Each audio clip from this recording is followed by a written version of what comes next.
11वां प्रकरण है।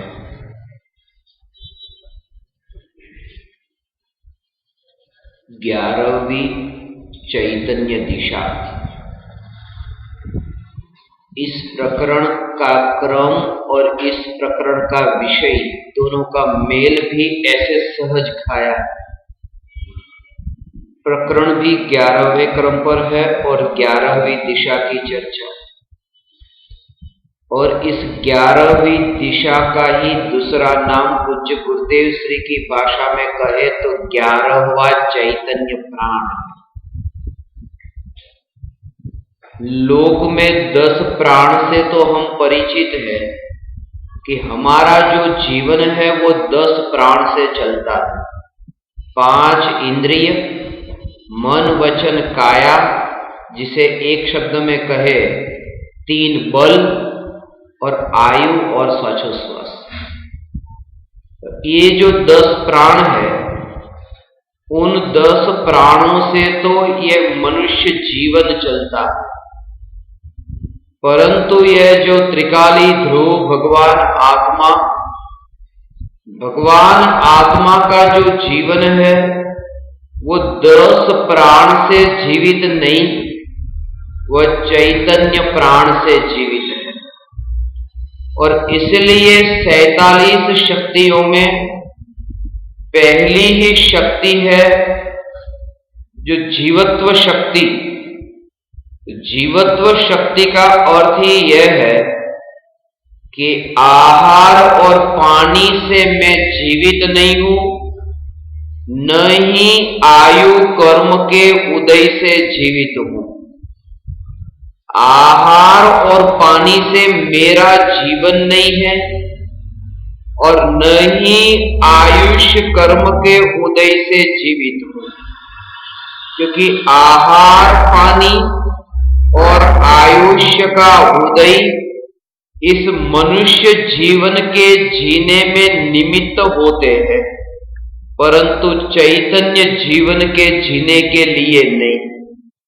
आहार और पानी ये जो जीवन के कारण माने जाते हैं, वे भी इस मनुष्य जीवन के जीने में बहिरंग निमित्त है, और आयुष्य कर्म का जो उदय है वो अंतरंग निमित्त है।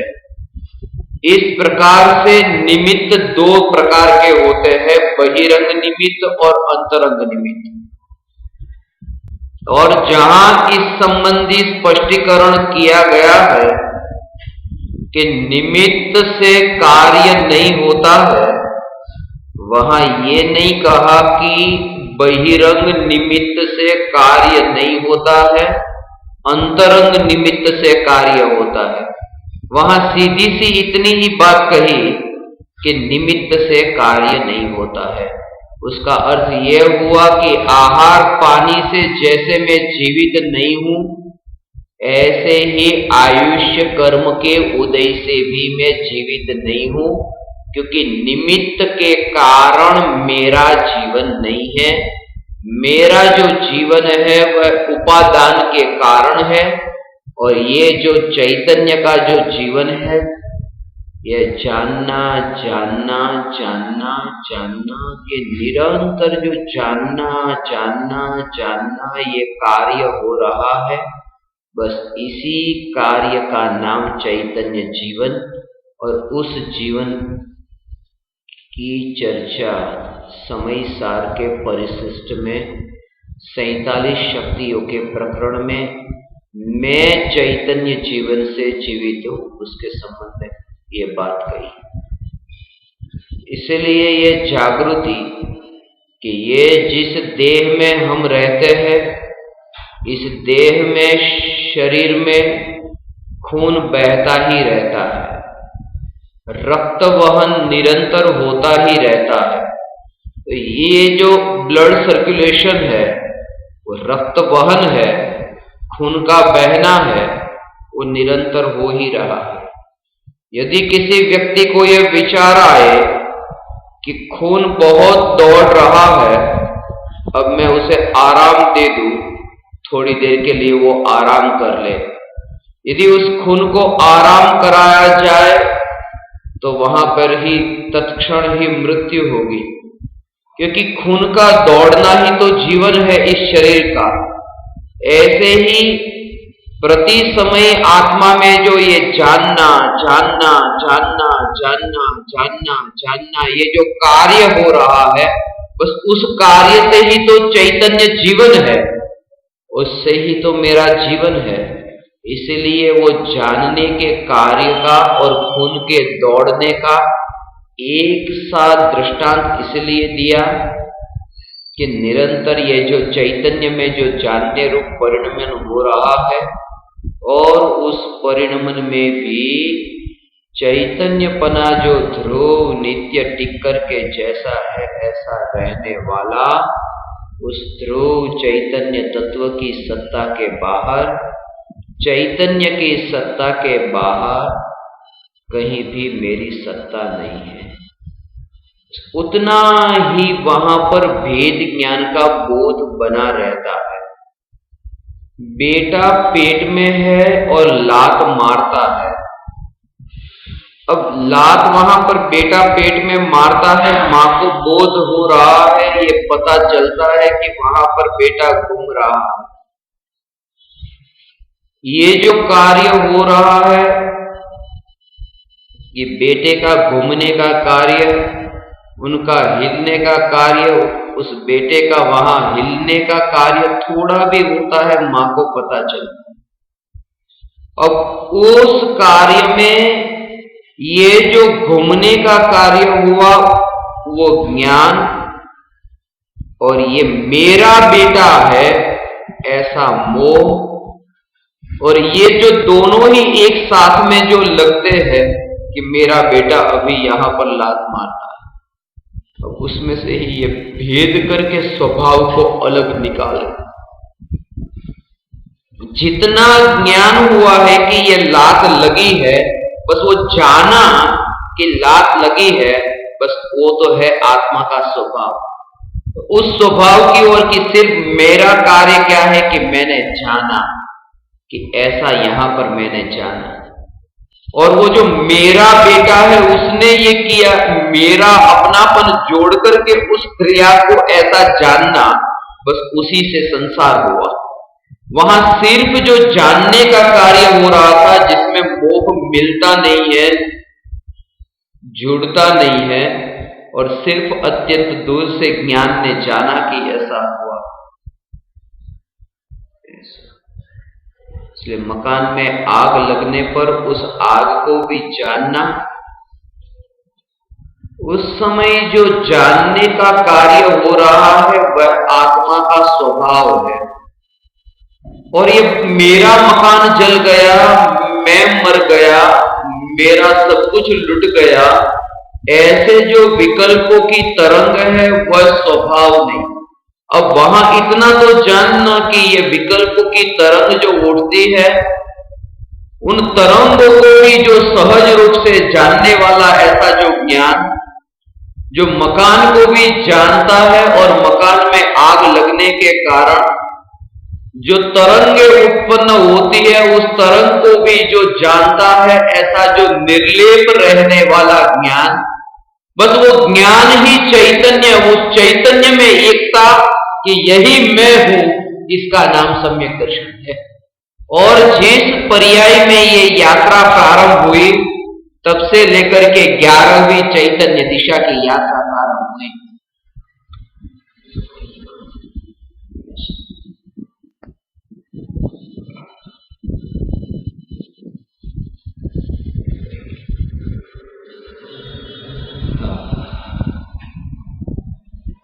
ग्यारहवीं चैतन्य दिशा की यात्रा। लोक में यात्रा तो हम सब करते हैं। इसमें प्रारंभ में ही एक बात कही कि धर्म एक यात्रा है।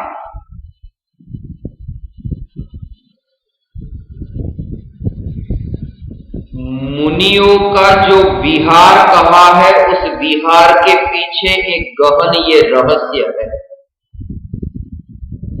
कि मुनि एक स्थान पर नहीं रहते, मुनि विहार करते रहते हैं।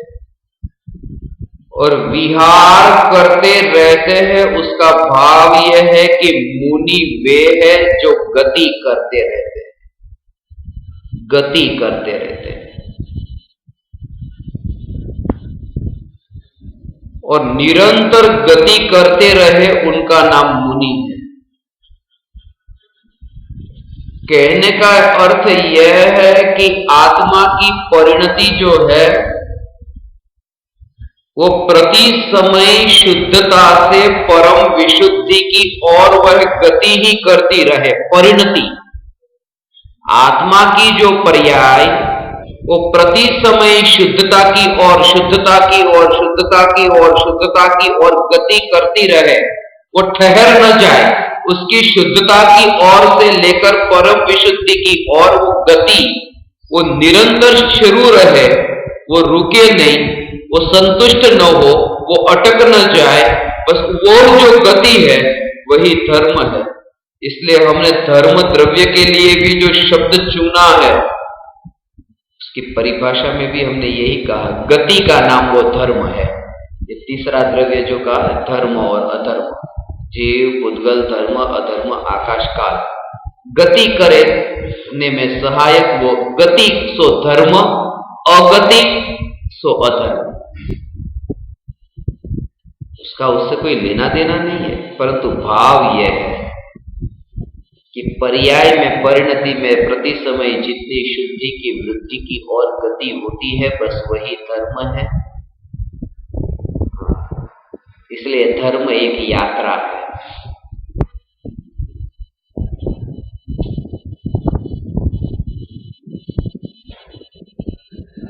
इतनी लंबी यात्रा है वो चैतन्य जीवन की यात्रा है। और इसलिए ये जो बाहर की जो यात्रा है, उस यात्रा को, ये बाहर में ये इतने जितने ये शरीर के परमाणुओं का पिंड, एक शरीर, दूसरे परमाणुओं का पिंड, ऐसा ये दूसरा शरीर, ये तीसरा शरीर, ये चौथा शरीर, ये पांचवा शरीर, ऐसे ही इन परमाणुओं के पिंड को वह उतनी दूरी से ऐसे देखता है। और कभी किसी की इनमें से ही मृत्यु हुई और वह आत्मा इस पिंड को छोड़कर दूसरे पिंड में गया, वहां उसे प्रति समय यह जागृति बनी रहती है कि जीवन के सफर में बहुत सारे मुसाफिर मिलते हैं। जिंदगी के सफर में अनेक मुसाफिर मिलते हैं, परंतु जरूरी तो नहीं कि सभी मुसाफिरों को एक जगह पर जाना हो। तो तभी मित्र की, पुत्र की, परिवारजन की वहां जब मृत्यु हुई, तत्क्षण यह जागृति कि जिंदगी के सफर में बहुत सारे मुसाफिर मिलते हैं, शायद उसे अब कहीं और जाना होगा। उतनी दूरी से उस मुसाफिर को अपने से इतना डिस्टेंस और भेद बनाकर जान लेता है कि मैं वहां कहीं पर भी नहीं हूं। और ऐसा जो प्रति समय जो जागृति पूर्वक जो बोध उन्हें ही बना रहता है, जिसने अंतर के चैतन्य तत्व को, परिपूर्ण चैतन्य तत्व को जाना। इसलिए 11वीं दिशा जो चैतन्य की दिशा है,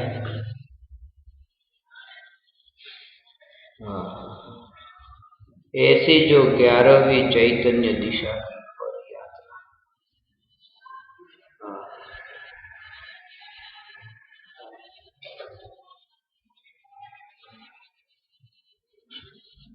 एक सन्यासी के जीवन की यह घटना है।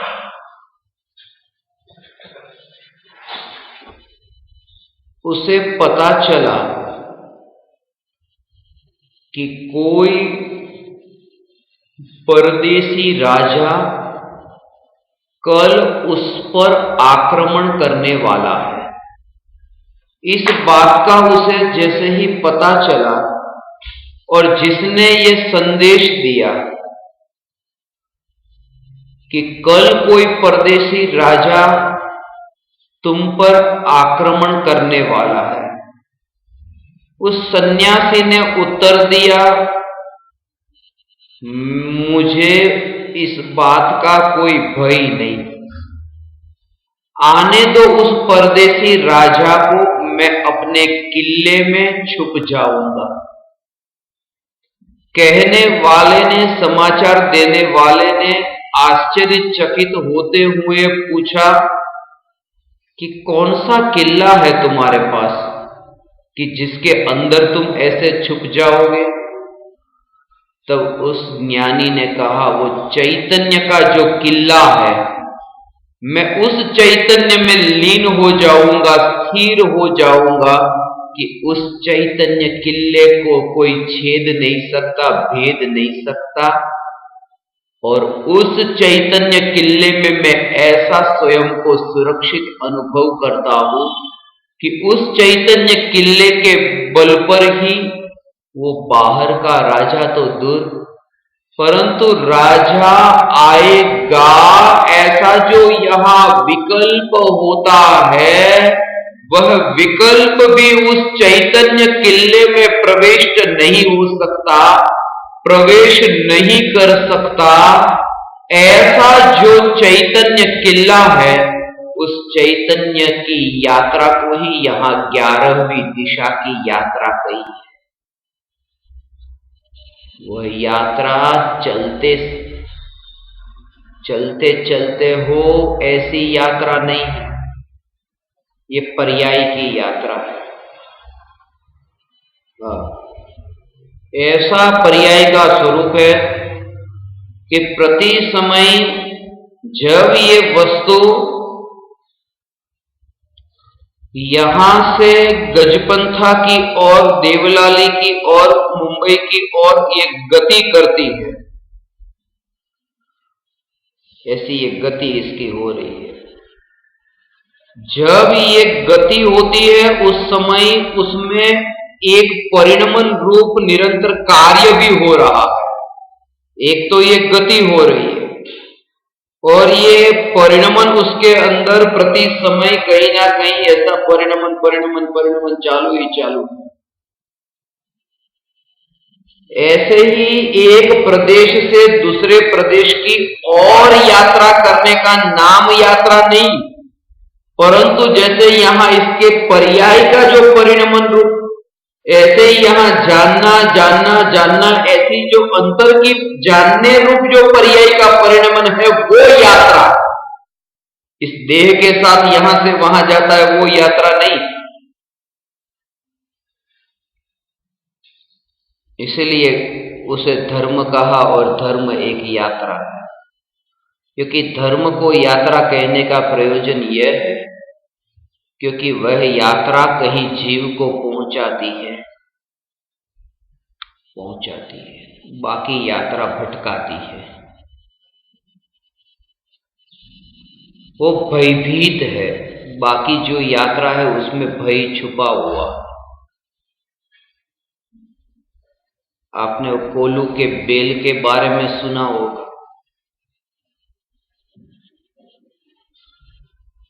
कि आंख पर पट्टी बांध देते हैं और वह बेल घूमता रहता है,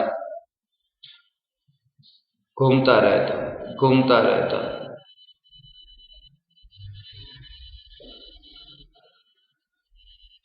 एक बार एक दार्शनिक जो तेल, उसमें तल में से तेल निकलता था, बेल घूमता था,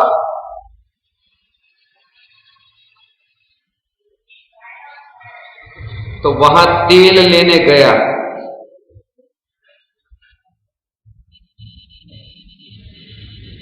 और उसने ये तेल वाले को पूछा, तेली को, कि इस बेल को तो दिखाई ही नहीं देता, वो कैसे चलता है? तो तेली ने कहा, चलने के लिए उसे देखने की जरूरत क्या है?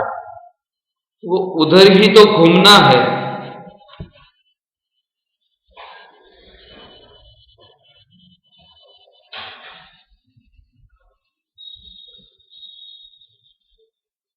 तो वो घूमता ही रहता है, घूमता ही रहता है। तो उसने कहा कि मैंने उसके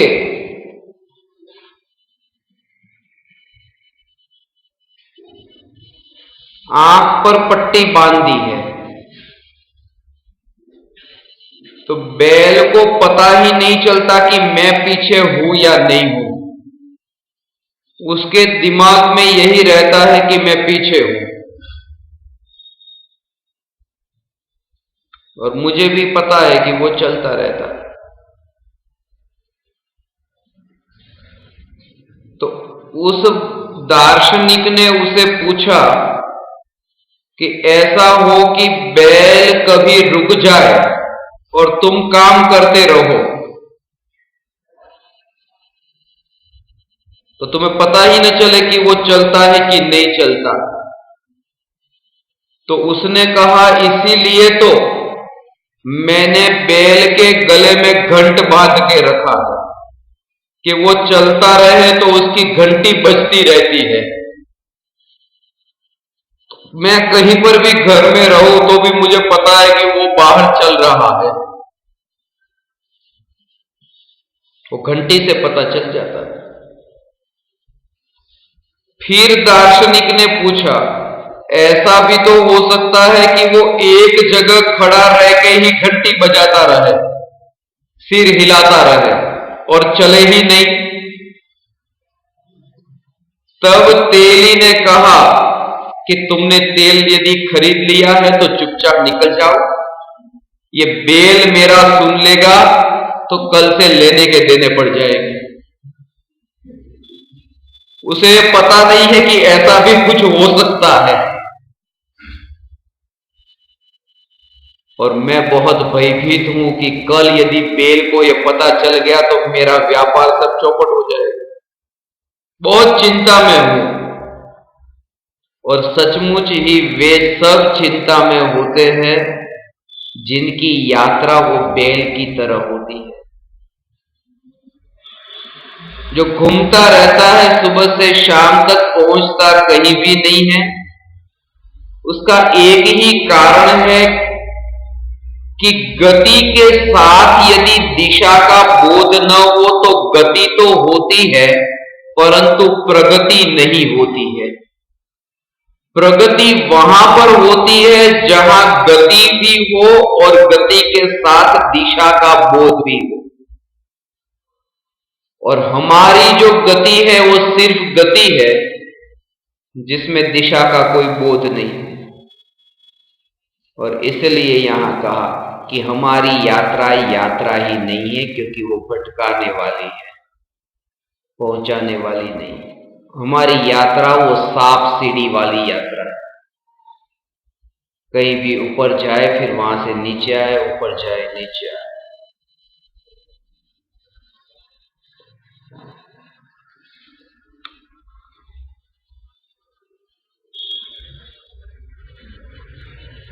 इस चैतन्य दिशा की यात्रा का उपाय क्या है? आज तक जितनी यात्रा हुई उन यात्राओं के विकल्पों में यात्रा नहीं करने वाला ऐसा यात्रा करते समय यह जागृति, जैसे ही विमान में अंदर प्रवेश किया उस समय यह जागृति कि प्रवेश करने से पहले जो विमान के बाहर नहीं था वो प्रवेश करने के बाद विमान के अंदर कैसे जाएगा, जो बाहर नहीं था वो अंदर कैसे जाएगा। शरीर बाहर था अभी, शरीर अंदर गया अब। जो बाहर था वो अंदर गया है, जो बाहर नहीं था वो अंदर कैसे जाएगा। कहने का अर्थ यह है कि जब शरीर बाहर था तब चैतन्य तत्व वहां नहीं था, तो शरीर के अंदर जाने से चैतन्य तत्व वहां अंदर कैसे होगा। जब शरीर पहले था तब भी चैतन्य तत्व अपने चैतन्य प्रदेश के अतिरिक्त कहीं भी नहीं था। अंदर जाने के बाद में भी मैं चैतन्य प्रदेश वाला ये ज्ञान प्रदेशी ये भगवान आत्मा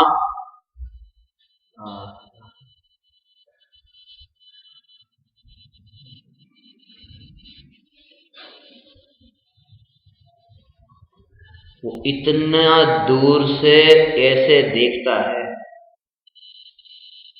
उसे पता है। फिर आपने कोई एक शब्द कहा, किसी ने आपको कोई गलत खराब शब्द कहा, जैसे ही आपके कान में वो खराब शब्द पड़ा तुरंत ही उस समय तत्क्षण आपको ये जागृति है कि जिस प्रदेश पर जहां पर मैं हूं, जिस ज्ञान प्रदेश पर मैं हूं, जिस चैतन्य प्रदेश से भरा हुआ ऐसा मैं पूर्णानंद में परमात्मा, उस पूर्णानंद परमात्मा में उस चैतन्य की परिपूर्णता में कहीं पर भी वो जो खराब शब्द कहीं प्रवेश करे ऐसा अवकाश नहीं।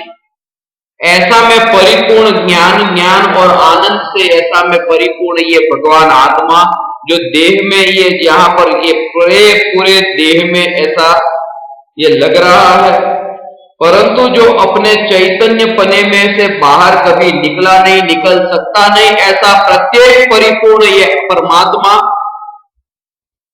और वहां उसे ये दृढ़ निश्चय है कि ये जो कुछ भी कहा जा रहा है वो उसका उस चैतन्य तत्व की परिपूर्णता में ऐसा घन कि प्रवेश नहीं होता। लोहे का एक ऐसा गोला हो और लोहे के गोले के पास यदि सुई लेके गए, सुई अंदर लोहे के गोले में जाए तो जाए कैसे, वो घन पिंड है। ऐसे ही ये चैतन्य का ये घन पिंड आत्मा, जो भी खराब शब्द अच्छे शब्द ये तो दूर की बात, परंतु ये खराब शब्द है और अच्छे शब्द है, ऐसे ये भेद के भाव, उन भावों का भी उन चैतन्य तत्वों में चैतन्य के घन में कहीं प्रवेश नहीं हो सके, ऐसा ज्ञान प्रदेश से भरा हुआ चैतन्य का घनपीठ आत्मा उस चैतन्य की दिशा की यात्रा को यहां पर 11वीं दिशा की यात्रा हुई है। ऐसा स्वरूप है भगवान। फिर वो घन पिंड में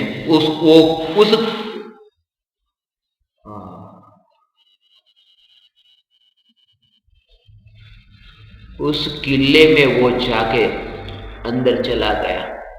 उस किले में चला गया जिस किले में उस लोहे के गोले के अंदर जो चला गया उसको अब सुई चुभने वाली नहीं है। लोहे का गोला जो घन पिंड, उसके अंदर सुई अंदर घुसने वाली नहीं है। ऐसे ही यहां पर ये चैतन्य का जो घन पिंड भगवान आत्मा, उसमें जिस पर्याय का एकत्व हुआ कि ये परिपूर्ण परमात्मा, यही मैं चैतन्य प्रदेश का घन पिंड परमात्मा, वहां फिर बाहर के संयोगों का, विकल्पों का, राग का, किसी का वहां प्रवेश नहीं। वो तब से लेकर के वो निर्भय हो गया, वो निर्भय हो गया। वो मुनियों का स्वरूप सुना है कि वन में रहते हैं, ये सुनकर के वो वन में नहीं चला जाता कि वे गए थे तो मैं जाऊं, और दीक्षा लिए बिना मोक्ष नहीं इसलिए मैं चला जाता हूं, इसलिए वो नहीं जाता। ये परिपूर्णता का स्वरूप जो अंतर में अनुभव में ऐसा आया और उसकी स्थिरता में ऐसा लीन रहता है कि अब पता ही नहीं चलता वन हो या मकान हो। ऐसा वो वन में जो गया, वो अंतर की पूर्णता का बोध लेकर के, अंतर के घन का बोध लेकर, अनुभव लेकर के वो उस मुनि अवस्था का सहज वहां पालन होता है। उसका नाम मुनि अवस्था है। ये यात्रा वो चैतन्य की यात्रा है, वो 11वीं दिशा की यात्रा है। ऐसा इसीलिए वचनामृत में परम कृपालु देव ने 254 में उसमें 254 निशंक हुआ वो निर्भय हुआ।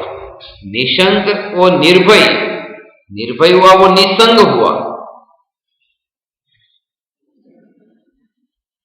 वो निशंक माने शंका नहीं रही, जिसके अंदर शंका होती है वो निर्भय नहीं हो सकता है, और निर्भय हुए बिना वन में रहेगा कैसे?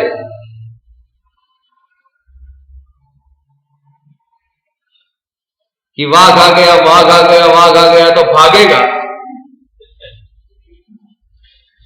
यहां से घर छोड़ के गया था, आप ऐसा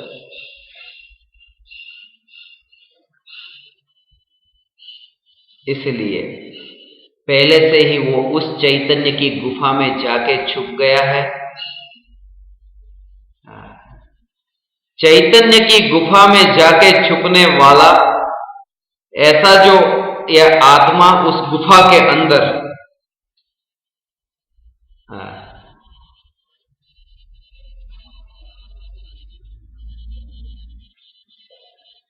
उसके बल पर वहां पर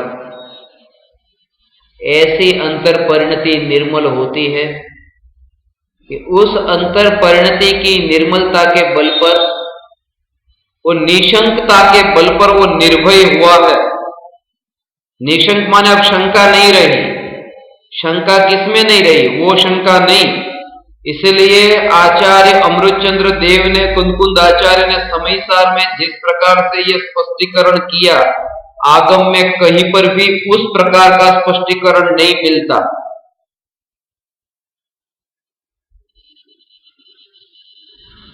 जो 8 अंग का वर्णन जो किया है, और 8 अंग के वर्णन की गाथा में पहला ही निशंकित अंग सम्यक दृष्टि का बताया।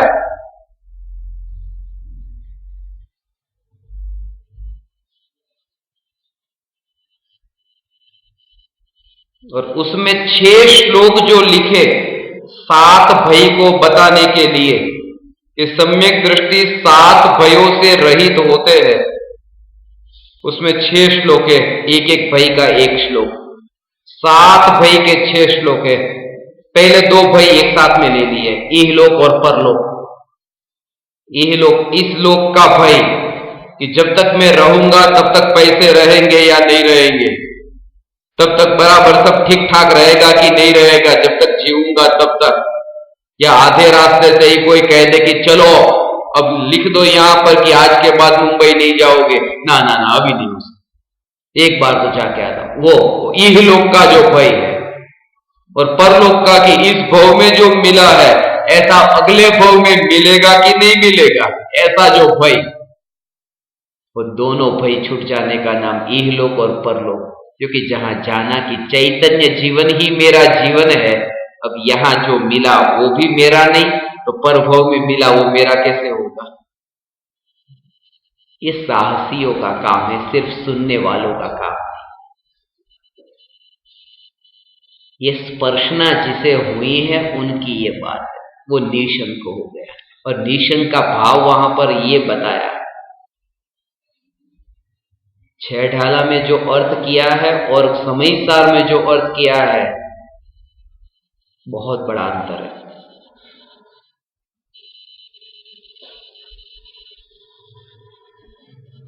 रत्नकरण श्रावकाचार में जो अर्थ किया है उसमें भी बहुत अंतर है।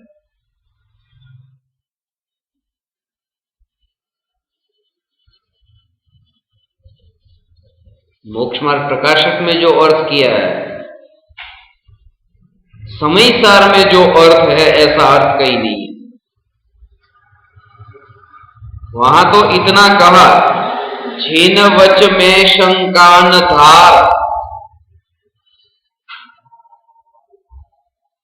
जिनेन्द्र भगवान के वचनों में शंका न करना, उसका नाम निशंकित हो गया। जिनेन्द्र भगवान के वचनों में अब ज्ञानी शंका नहीं करता है। और समयसार में क्या अर्थ किया? ऐसा नहीं लिखा कि जिनेन्द्र भगवान के वचनों में शंका नहीं करता। वहां उसका अर्थ ये लिया कि जिनेन्द्र भगवान का वचन है कि ये जो चैतन्य स्वभावी भगवान आत्मा ज्ञान का घन पिंड है, ज्ञान का पिंड है, घन पिंड है, उस चैतन्य स्वरूप में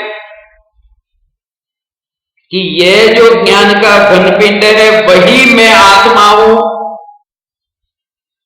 वही मैं हूं, ये जो घनपिंड यही मैं हूं, यही मैं हूं, ऐसी अब शंका नहीं रही।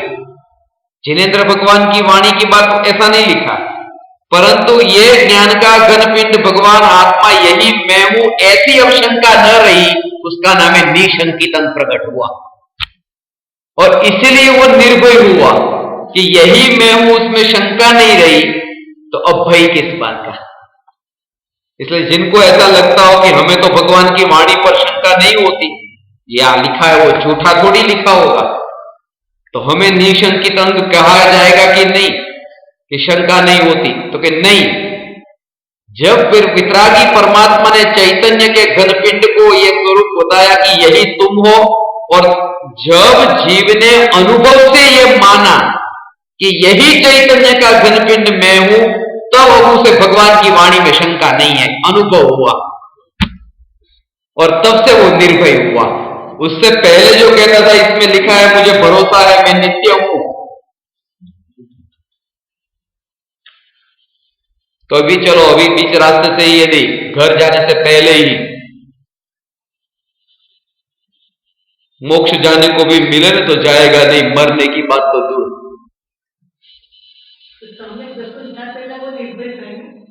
सम्यक दर्शन होने से पहले इसका इस प्रकार से तत्व विचार चलता रहे, और सम्यक दर्शन के बाद में सहज ये तारा चलती है। दोनों में ये अंतर है। सम्यक दृष्टि ज्ञानियों के ज्ञान धारा होती है, और मिथ्या दृष्टि को ऐसी तत्व विचार की धारा होती है। ये निरंतर यही तत्व विचार चलता रहे कि मैं क्या कर रहा हूं।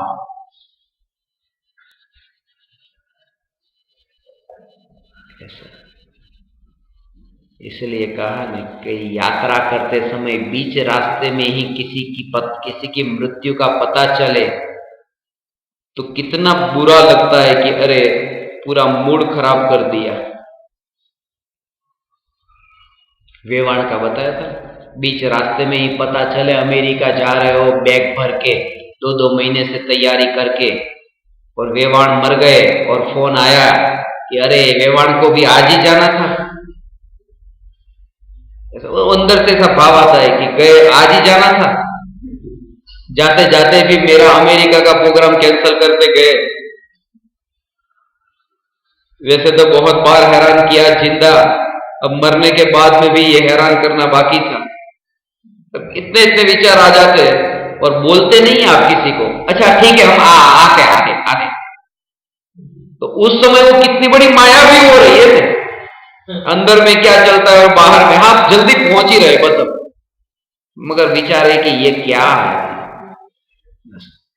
मगर उस समय ये विचार नहीं आता कि ये तो वेवाण गई, जाते जाते मैं ही यदि इस शरीर से निकल के दूसरे शरीर में चला जाता तो ये क्या होता, वो भी तो हो सकता था।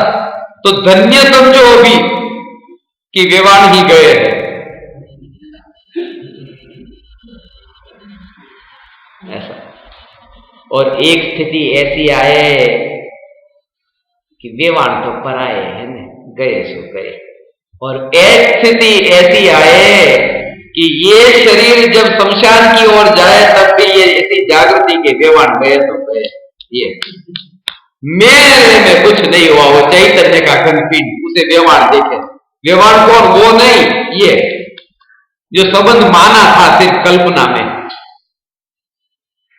कल्पना से संबंध माना था।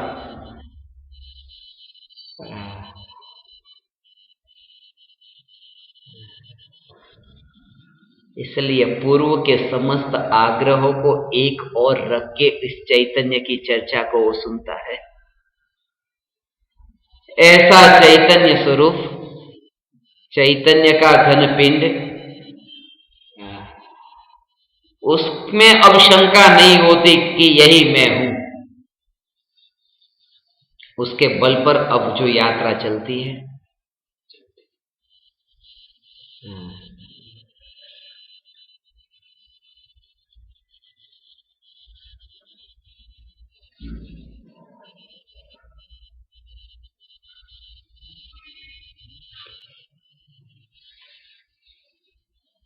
आगे की ओर जीवन चलता है और हमारी वृत्ति सदा ही पीछे की ओर जाती है, भूतकाल का स्मरण करती है। और जीवन हमेशा आगे की ओर जाता है और हमारी रुचि हमेशा पीछे की ओर रहती है। क्योंकि बेटे को जन्म दिया वो तो पीछे दिया था ना, मकान खरीदा था वो पीछे खरीदा था, गाड़ी खरीदी वो पीछे खरीदी थी। जीवन जाता है आगे की ओर और हमारी वृत्ति सदा ही पकड़ी रहती है, जकड़ी रहती है पीछे की ओर, जो हो चुका, और वो सब न देख के आगे की ओर। अब इसलिए अमृतचंद्राचार्य कहते हैं परम विशुद्धि को पावे वह परिणति मेरी। जीवन हमेशा आगे की ओर जाता है।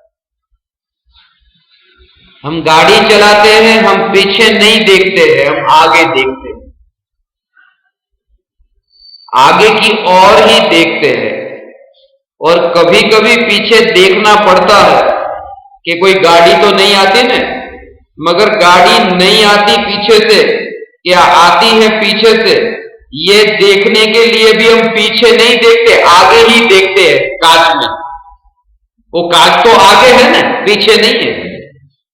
माने हमेशा हमारा देखना तो आगे की ओर होता है, पीछे की ओर नहीं, वरना एक्सीडेंट हो जाएगा। तो आगे ही देखते हैं। बस जीवन हमेशा आगे की ओर जाता है।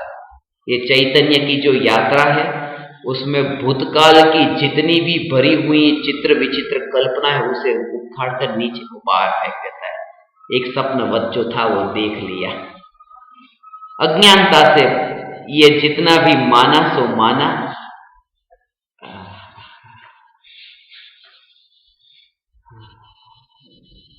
अनुभूति में ऐसा नहीं कि अनंत दुख भोग लिया, अनुभव हुआ, 4 बजे अनुभव हुआ तो 4 बजे ये विचार नहीं आता कि अनंत दुख भोग लिया।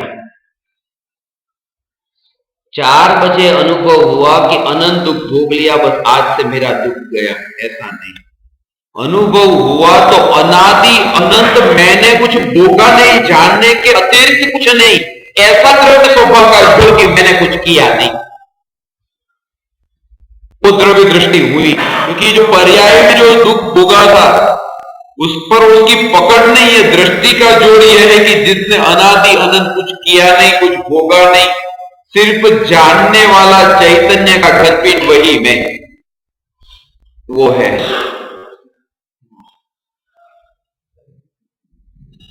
इसलिए इसे यात्रा कहा। धर्म एक यात्रा है, शेष कोई भी यात्रा नहीं है, क्योंकि यात्रा उसे कहते हैं जो कहीं पहुंचाती हो। इसमें जो 4 बात बताई है तीसरी लाइन से कि ज्ञान ही तीर्थ है, ये ज्ञान को तीर्थ कहा। इसलिए इसके लिए दृष्टांत देते हैं। सम्यक शिखर जी तीर्थ है, गिरनार तीर्थ है,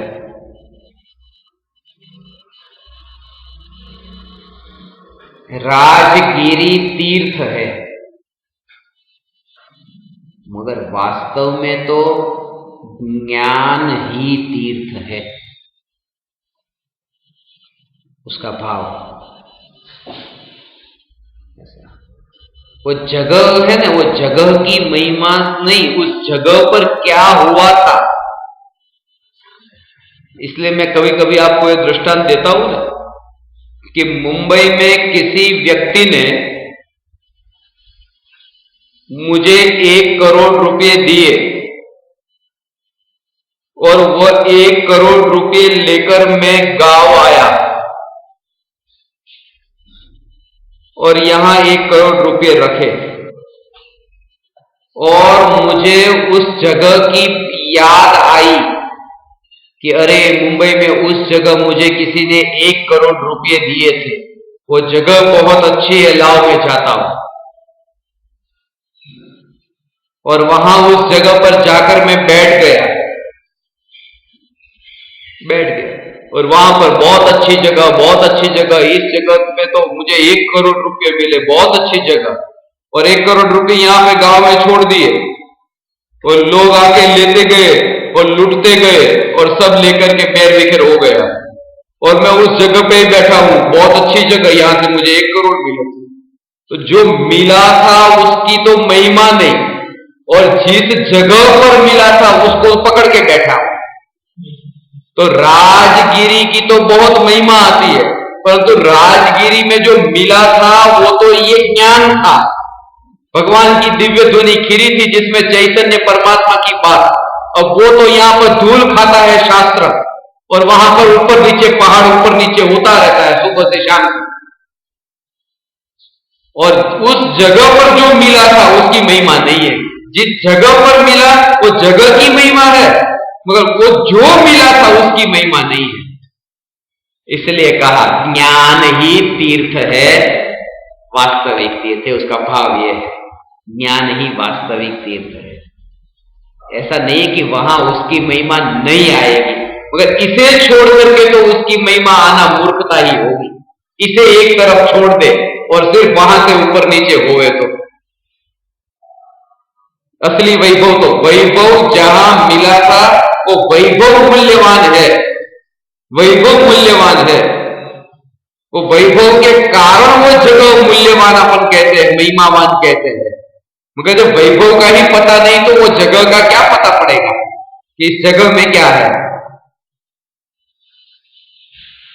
इसलिए और दूसरा इसका भाव है ज्ञान ही तीर्थ है, वो भाव कि गंगा एक तीर्थ है, कि गंगा में डुबकी लगाने से पाप धुलते हैं।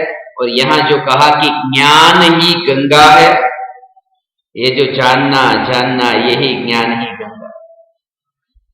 और ये जो समयसार है ना, ये समयसार नीचे रखते ज्ञान है ना, ज्ञान नीचे रखे तो अनादर होता है, इसलिए हम समयसार को ऊपर रखते हैं कि कोई नीचे किताब नहीं रखेगा, ऊपर रखे। अब समयसार में कुंद आचार्य ने क्या कहा कि ये जो भगवान आत्मा है यही साक्षात समयसार है, यही समयसार है। असल में तो ये समयसार है जिसकी चर्चा उस समयसार में लिखी है, मगर जिसकी चर्चा लिखी वो समयसार तो यहां है। अब ये जो है ये समयसार नीचे रखा हो तो हमें लगता है कि ज्ञान का अपमान हो गया, और ये जीता जाता समयसार भी सबके नीचे है ना, अपन बैठे हैं ना यहाँ पर पैर नीचे, वो समयसार नीचे यहां जमीन में रखा है हमने। वो लगता नहीं है कि जीता जागता समयसार उसका अनादर हो रहा है, तो उसका आदर कैसे करे कि समयसार तो यहां से यहां रख दिया ऊपर, कि जब ये आत्मा सिद्धशिला पर विराजमान हो जाए और जमीन में न रहे तब इस समयसार का आदर किया। वो असली आदर है, सिद्धशिला पर विराजमान हुआ तो जीता जागता समयसार उसने ऐसे ऊंचे आसन पर विराजमान किया कि जिसके ऊपर वो जा ही नहीं सकता, परम पद पर वहां पहुंच गया। वो ये समयसार का आदर है कि अब नीचे नहीं रखेंगे, ये जीता जागता समयसार है। ये ज्ञान ही तीर्थ है, ये चैतन्य की यात्रा ही वास्तविक यात्रा है, 11वीं दिशा की। इसमें एक बात और जो यहां नीचे कही है, चैतन्य की यात्रा जीव को अज्ञान से ज्ञान तक पहली बात, राग से वितराग तक दूसरी बात, दुख से सुख तक तीसरी बात, और संसार से मोक्ष तक चौथी बात। ये 4 बात यहां बताई। वो क्रम भी बताया है आत्मा का कि पहले अज्ञान से ज्ञान होता है, अर्थात ये चौथा गुणस्थान, फिर राग से वितरागता होती है, ये चौथे से लेकर 12वें तक का प्रोसेस चलता है, और 12वें गुणस्थान में वितरागता प्रकट हुई तो 12वें गुणस्थान में दुख से सुख भी प्रकट हुआ। इसलिए 12वें गुणस्थान में जो सुख होता है उसका नाम है पूर्ण सुख, क्योंकि 12वें गुणस्थान में जो वितरागता है उसका नाम है पूर्ण वितरागता, और 13वें गुणस्थान में फिर वो जो सुख है उसका नाम पूर्ण सुख नहीं कहा, उसका नाम कहा अनंत सुख। केवली भगवान को अनंत ज्ञान, अनंत दर्शन, अनंत सुख, अनंत वीर्य, अनंत सुख। तो 12वें में तो पूर्ण सुख, 13वें में अनंत सुख, और सिद्ध भगवान को फिर अनंत सुख नहीं कहा, अव्यापात सुख।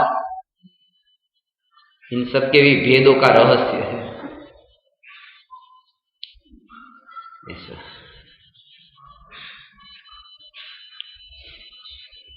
अज्ञान से ज्ञान तक, राग से वितराग तक, और दुख से सुख तक। वो जो है ना 12वें गुणस्थान में जो सुख प्रकट हुआ था, उस सुख को ही वहां पर 13वें गुणस्थान में अनंत सुख नाम दिया। और उसका कारण यह है कि अनंत ज्ञान के साथ में जो सुख है, उस सुख का नाम भी अनंत सुख है। 12वें गुणस्थान में अनंत ज्ञान नहीं था, क्षयोक्षम ज्ञान था 1 से 12वें गुणस्थान तक। 13वें गुणस्थान में अनंत ज्ञान जब प्रकट हुआ, तो अनंत ज्ञान के साथ में रहने वाला जो सुख है, उस सुख का नाम भी फिर हो गया अनंत सुख। पूर्ण सुख से फिर अनंत सुख, ऐसा। और अभी भी वो कर्म के पूर्वकृत कर्म के उदय से अभी सम्मुसरणादि है।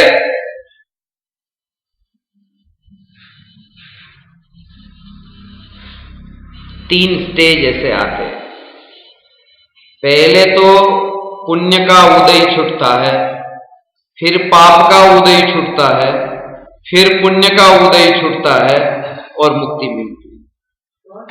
मुक्ति मिलती है। तो पहले क्या हुआ कि पुण्य का उदय जो था उससे मुक्त हुए।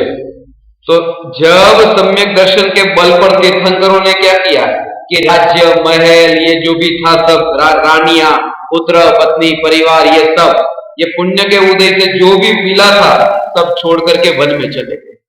ये पुण्य का उदय सब छूटा। अब जो बाकी रहा वो पाप का उदय। तो पैर में कांटा भी लगना हो, ठंड भी लगना हो, गर्मी जो भी हो, वो पाप का उदय। उपसर्ग भी होना हो, ये सब पाप का उदय। और उसके बाद फिर वो समूहसरण की रचना होती है, देव आते हैं, ये सब फिर पुण्य का उदय। तो ऐसे क्रम से, और फिर वो भी छूटा कि कर्म रहित हुए। अब कोई उदय ही न रहा, उदय का संबंध ही वहां नहीं रहा। उसे वहां अव्यापाद सुख कहा। अव्यापाद। इसलिए 21 प्रकार के औदयिक भाव होते हैं और 9 प्रकार के क्षायिक भाव होते हैं। तत्वार सूत्र का दूसरा अध्याय और पहला सूत्र जिसमें ये लिखा। अब ये जो 5 भाव में 21 प्रकार के औदयिक भाव और 9 प्रकार के क्षायिक भाव। और उदयिक भाव है वह सुख स्वरूप है या क्षायिक भाव सुख स्वरूप है? यही तो 21 प्रकार के औदयिक भाव हो, वो जो स्वरूप शब्द का प्रयोग किया ना, उससे ये समझना कि सुख स्वरूप जो है वो 2 में से कोई भी नहीं। 21 प्रकार का औदयिक भाव हो या 9 प्रकार का क्षायिक भाव हो, दोनों ही सुख स्वरूप नहीं, परंतु पूर्णिमा के चांद समान परिपूर्ण परमात्मा, बस वही। वितरागी नहीं, वो पर्याय है। वितरागी वितरागी वो तो पर्याय हो गई, वो तो क्षायिक भाव हो गया, वो तो पर्याय हो गई। यहां तो तीनों काल में रहने वाला ऐसा जो पारिणामिक भाव है वो सुख स्वरूप है। परम पारिणामिक भाव है वो सुख स्वरूप है। वो 21 प्रकार के औदयिक भाव में नहीं सुख मानता और 9 प्रकार के क्षायिक भाव में भी नहीं। आज 21/9 है ना, 21 तारीख है तो 21 प्रकार के औदयिक भाव और 9 प्रकार के क्षायिक भाव, इन दोनों में सुख नहीं है। पूर्णिमा के चांद समान परिपूर्ण परमात्मा में सुख है। 21/9/15। 21 प्रकार के औदयिक भाव में सुख नहीं है, 9 प्रकार के क्षायिक भाव में सुख नहीं है। पूर्णिमा के चांद समान परिपूर्ण परमात्मा जो परम पारिणामी भाव स्वरूप, ऐसा जो निज परमात्मा, बस वही सुख स्वरूप है। और वो स्वरूप शब्द का अर्थ जो कृपालु देव ने किया है ना, वहां स्वभाव कहीं नहीं लिखा, वो जो स्वरूप लिखा उसका कारण ये है। ये स्वरूप समझा बिना न तू छो मोक्ष स्वरूप, स्वभाव नहीं कहा तो स्वरूप कहा, क्योंकि स्वभाव का अर्थ वो होता है गुणों को बताने वाला, और स्वरूप का अर्थ होता है पूरा द्रव्य बताने वाला। वो द्रव्य की बात है स्वरूप में। चैतन्य स्वभाव कहते ही वो एक गुण को बताने वाला है, और स्वरूप कहते ही पूरा अनंत गुणों का पिंड, वो जो द्रव्य है वो बताने वाला है। और गुण को समझे बिना वहां पर दुख भोगा ऐसा नहीं, वो पूरा जो द्रव्य है, जो स्वरूप है, जे स्वरूप समझा बिना पावे दुख अनंत। तो स्वरूप का अर्थ लेना परिपूर्ण द्रव्य, परिपूर्ण द्रव्य जिसमें गुण भेद नहीं है, ऐसा परिपूर्ण द्रव्य, उसके लिए स्वरूप शब्द का प्रयोग किया। और चैतन्य स्वभावी भगवान आत्मा, तो वहां पर वो स्वभाव से वहां परिचय कराया, इसलिए उसमें ज्ञाता और न्यायक में जो अंतर है ना, वही हो गया। ज्ञाता और न्यायक, ज्ञाता है वो ज्ञान गुण की मुख्यता से द्रव्य को बताया, उसमें एक ज्ञान गुण है ज्ञाता, और इसलिए वो ज्ञाता में ज्ञान ही आया और कुछ नहीं आया। ज्ञाता में क्या आया? एक ज्ञान आया, और इसलिए दोबारा एक शब्द का प्रयोग करना पड़ा, दृष्टा, क्योंकि वो ज्ञाता में ज्ञान आता था, दर्शन नहीं आता था, इसलिए कहा कि मैं ज्ञाता दृष्टा हूं। परंतु जहां न्यायक कहा, वहां पर अकेला ज्ञान नहीं है, वहां अनंत गुणों का पिंड पूरा द्रव्य है, इसलिए वो न्यायक में और ज्ञाता में यह अंतर है। छठी गाथा में वो न्यायक शब्द का प्रयोग किया, मैं भगवान आत्मा ज्ञाता हूं ऐसा नहीं कहा, उसका कारण है ये तो तेज है, ये वो बताना था ना, बस वही उसके लिए।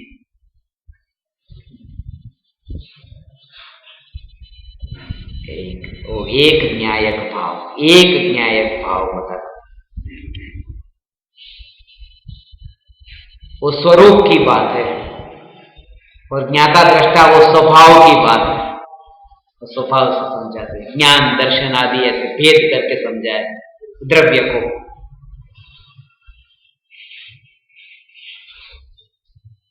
तो ये जो 4 बात हुई, उसके आगे पर्याय के संबंध में एक बात लिखी है, असत्य के पैर नहीं होते, इसलिए असत्य बहुत दूर तक नहीं चल सकता। झूठ के पैर नहीं होते, असत्य के पैर नहीं होते।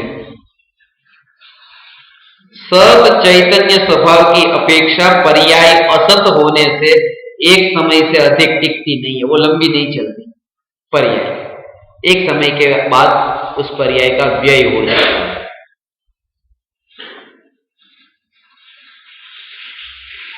इसका भाव ये है।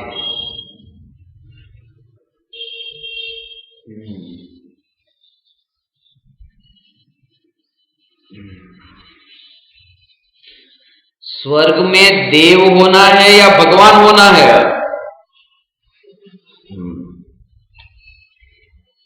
जिसे भगवान होना है उन्हें जन्म मरण एक बार नहीं अनंत बार करना है। अनंत बार जन्म मरण करने की भावना भाने वाला भगवान बनना चाहता है।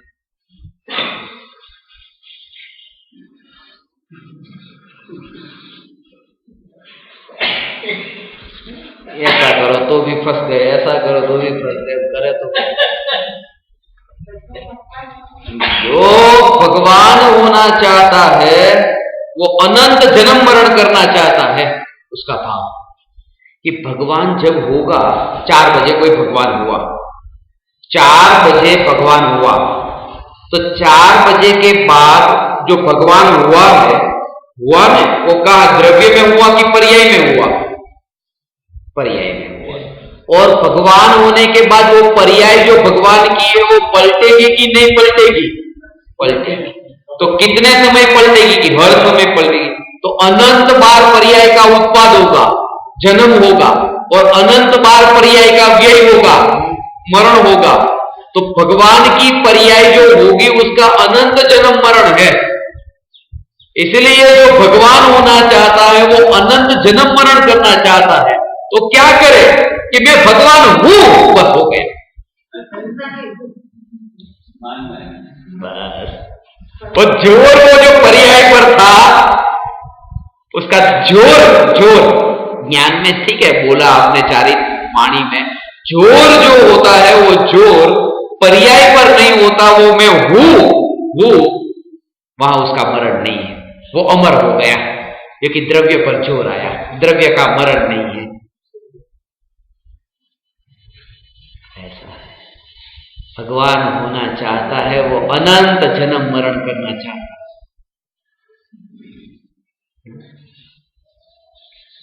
आज आपका जन्मदिन है, तो अब ये भावना भाई कि मुझे भगवान होना है क्योंकि एक भी जन्म मरण नहीं करना। अगर वो जो भावना भाई कि एक भी जन्म मरण नहीं करना, अब तो मुझे भगवान होना है, वो तो और जन्म मरण बढ़ गए। क्योंकि दुनिया में ऐसा कोई भाव नहीं होता ये वाला कि जो हर एक समय में बदलता रहे, जन्म मरण हो। वो जन्म मरण तो ऐसा है कि हर पर्याय में प्रत्येक समय जन्म मरण, जन्म मरण, जन्म मरण, जन्म मरण। इसलिए कहा कि भगवान की पर्याय में, जन्म मरण करने वाली पर्याय में एकत्व स्थापित होने का अर्थ है निगोद के जीव से भी ज्यादा दुखी होना। निगोद आदि उतना दुखी नहीं, क्योंकि वो भी एक श्वास लेता है तब 18 बार में जन्मा और मरा इतना मानता है। ये तो एक एक समय में मैं जन्मा मरा ऐसा मानता। इसलिए वो पर्याय का एकत्व छुड़ाया कि पर्याय मेरा स्वरूप नहीं, यह पद तुम्हारा पद नहीं क्यों अपद पद में। मैं भगवान होना चाहता हूं, बस ये अपद पद में सो रहे।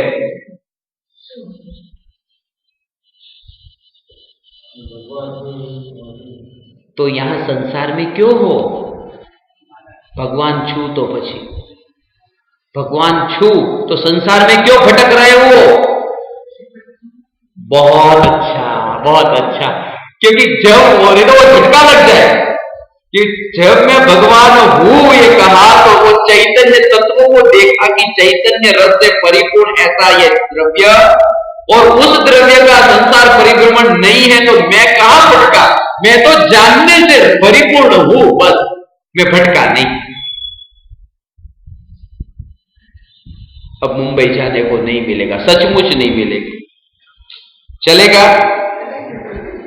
अब गलती कर दी, ये गलती कर दी कि मुंबई जा सकता था मगर नहीं जाना मिलेगा तो चलेगा। अरे मैं जा ही नहीं सकता, चैतन्य कहां जाएगा? ये गलती तब तक होगी जब तक अनुभव नहीं है। तब तक जितने भी जवाब होंगे, उत्तर होंगे, वो सब बनाए हुए, अंदर से तैयार किए हुए।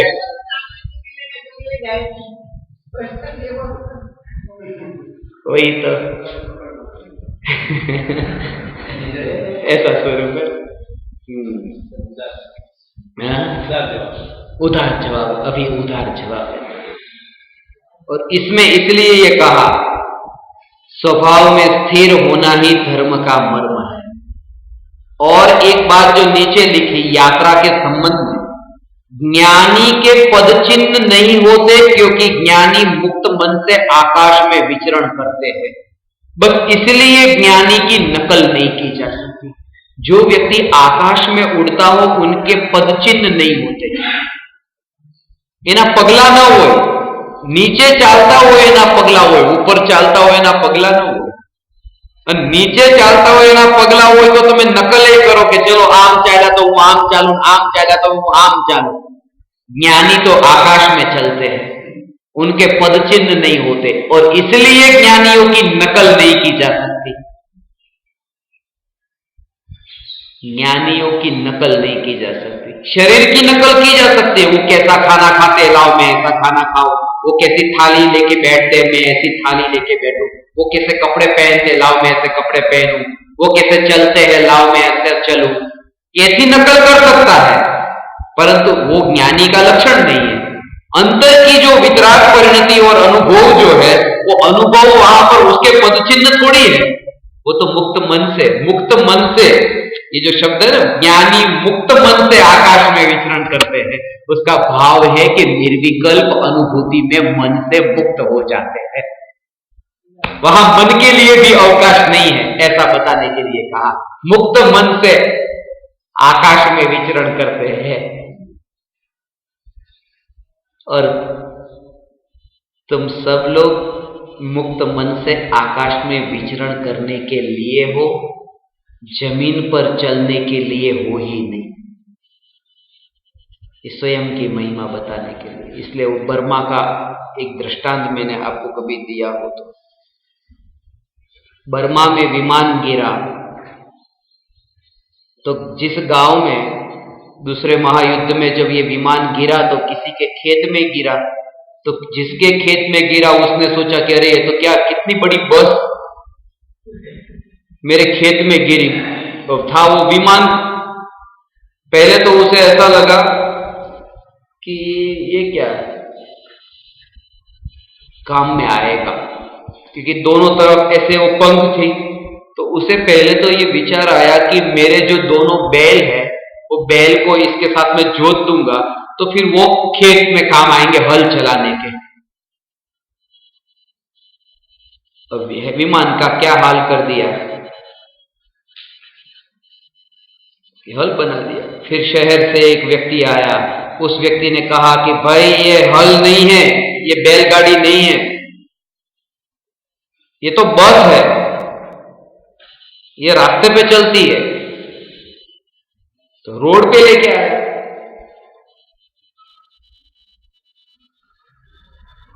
और बस की तरह चलाने लगा। तब एक और मित्र मिला, उसने कहा कि ये बस नहीं, ये तो विमान है, आकाश में उड़ने के लिए है।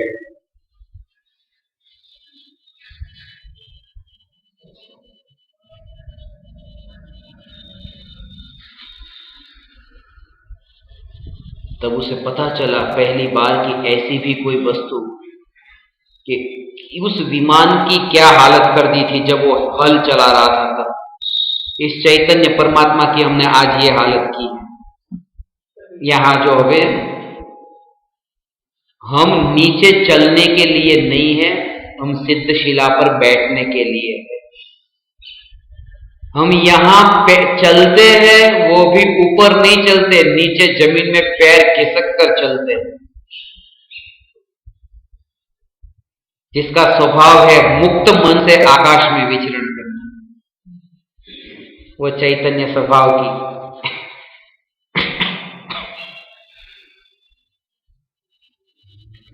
इसलिए ये बात कही, चैतन्य दिशा की यात्रा, यही 11वीं दिशा की यात्रा।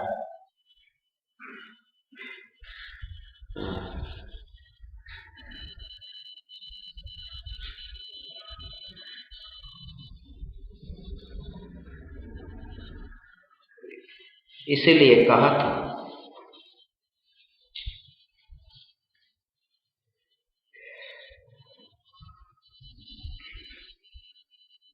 यदि आपको सफेद वस्त्र रुचिकर लगा, आपको रंगीन लगा, लाल लगा, पीला लगा, जैसा वस्त्र आपको रुचिकर लगा आपने पहन लिया। तो कृपालु देव जैसी पोतड़ी पहनते थे, मैं भी ऐसी पहन के निकलूं तो ही मैं कृपालु देव का शिष्य, या कांजी स्वामी पहनते ऐसा ही मैं पहन के निकलूं तो मैं कांजी स्वामी का शिष्य, या तो टोडरमल जी पहनते थे ऐसा ही मैं पहनूं तो मैं टोडरमल जी का शिष्य।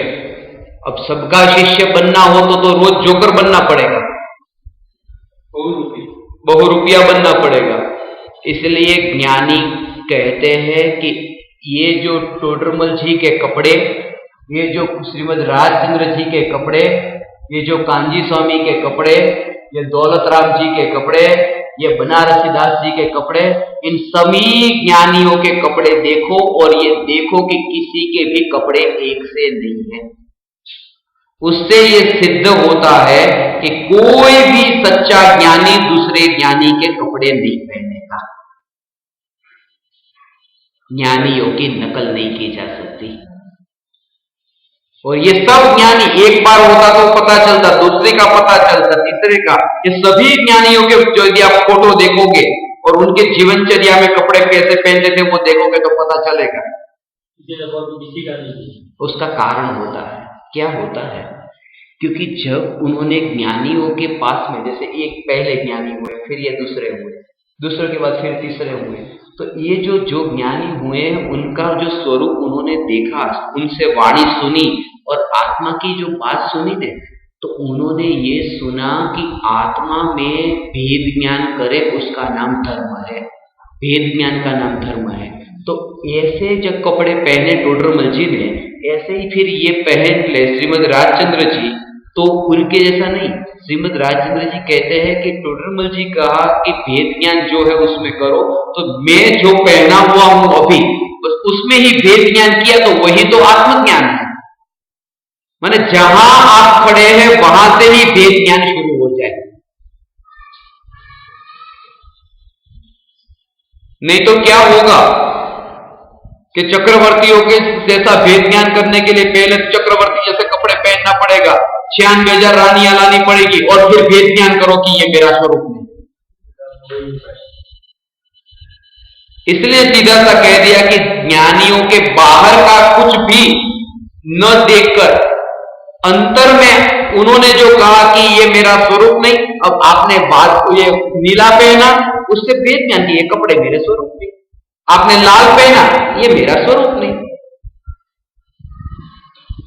उसका कारण यह है, और इसलिए पूज्य गुरुदेव श्री कांजी स्वामी ने दीक्षा पर्याय जब छोड़ दी तब उसके बाद में वे पैंट शर्ट पहन सकते थे, मगर जो दीक्षा के कपड़े थे ना वही के वही पहन के रखे कि जब जाना कि ये मेरा स्वरूप नहीं, तो ठीक है, जब मेरा स्वरूप नहीं तो मैं क्यों बदलूं इसे, ये मेरा स्वरूप ही जब नहीं है तो फिर मैं बदल दूं कुछ इससे। इसलिए जैसे थे ऐसे रह गए और सिर्फ ये कह दिया कि मैं श्रावक हूं, मैं मुनि नहीं हूं, मैं साधु नहीं हूं, मुझे साधु मत मानना। ज्ञानी होना अलग बात है और मैं ज्ञानी हूं यह दिखाने की भावना होना अलग बात है।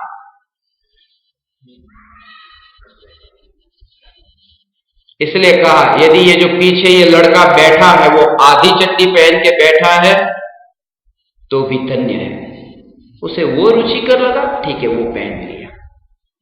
आज के जमाने में पोतरी हो गई ना पीले रंग की, वो पोतरी जैसा ही हो गया बरमूडे टाइप का, आपको उससे रुचिकर लगता है आपको बैठो, मगर ये जो आपको चैतन्य की यहां की अंतर की बात बताई जा रही है उसका भाव ग्रहण करो। बाहर का छूटने में 1 सेकंड नहीं लगती, वो एक दिन में 1 पल में छूट जाएगा। जो भी होगा अंतर का पक्का जिनका हो गया वो बाहर का 1 पल में छूट जाएगा। और वही कारण है कि ये सब ज्ञानियों के दृष्टांत लेना, मेरी बात को मानना मत, ये देख करके विचार करना कि ये सब क्या कहा था, और विचार करने पर यदि लगे तो मानना। हम तो आपको सिर्फ निवेदन कर देते हैं कि ये रहा आपके सामने, और विचार करना, तब अंदर की यात्रा शुरू होगी, नहीं तो बाहर ही अटक जाते हैं कि अभी मेरा चलना थोड़ा ऐसा नहीं होता जैसे कृपालु देव चलते थे, थोड़ी अभी मैं चाल अपनी बदलूं, थोड़ा मेरा ये, तो उससे फिर ये सब भ्रमणा होने की संभावना है। इसलिए सम्यक दृष्टि चौथे गुणस्थान में बाहर से एक समान नहीं होंगे, ये नियम है, और मुनि बाहर से एक समान ही होंगे, ये भी नियम है। सभी मुनि अपरिग्रही, ऐसा नहीं कि किसी के पास 2 जोड़ी होगा तो किसी के पास 4 जोड़ी होगा, या किसी के पास फिर कपड़े के चप्पल होंगे तो किसी के पास नहीं होंगे, या किसी के पास व्हीलचेयर होगी या किसी के पास नहीं होगी।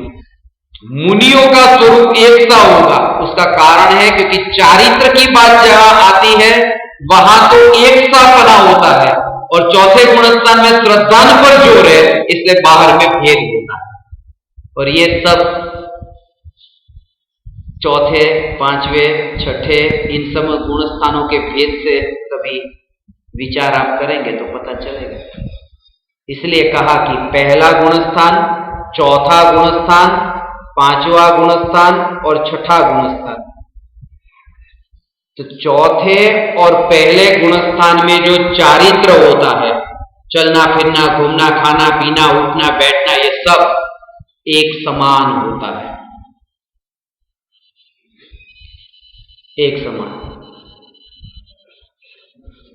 इसलिए ये अपेक्षा मत रखना कि इनका जैसा है उससे थोड़ा अलग क्यों नहीं इनका, क्योंकि वहां इसीलिए तो ये चौथा गुणस्थान कहा। और जब वो अणुव्रत की ओर आता है तब वो पांचवा गुणस्थान आता है। फिर इनसे अंतर जो समानता थी, अब यहां पर वो अंतर शुरू होता है पांचवें गुणस्थान। और कपड़े का तो सबसे अंत में वहां जब क्षुल्लक की अवस्था में आएगा तब उससे पहले नहीं। खंड वस्त्र और लंगोट का बताया ना, तब जाकर के परिवर्तन आता है। 2 कौड़ी का जिसका मूल्य है, ऐसे कपड़े के बदलने के पीछे ही पूरा जीवन हम अहंकार में ही रहते हैं कि मैंने कुछ जीवन में पा लिया। जिसकी कीमत 2 कौड़ी की है, बाजार में गए और रंगीन पहना था और सफेद पहन लिया। और पहनना सफेद ऐसा नहीं, अनंत बार छोड़ भी दिया था मैंने। कपड़ा बदलना आसान नहीं है, कपड़ा छोड़ना भी आसान है। जो अनंत बार हो चुका वो आसान है, और जो कभी भी नहीं हुआ वो दुर्लभ है। तो आत्मा की अनुभूति नहीं हुई, वो दुर्लभ होगी। तो अब जो जोर हो वो वहां से शुरुआत हो। चैतन्य की यात्रा ही वास्तविक यात्रा है, बाहर की यात्रा यात्रा नहीं है। ये इस प्रकरण का सार है। अब 11वीं दिशा का प्रकरण हुआ, 12वां प्रकरण है, 12वां, जिसकी चर्चा अपन 5 मिनट के बाद प्रारंभ करेंगे।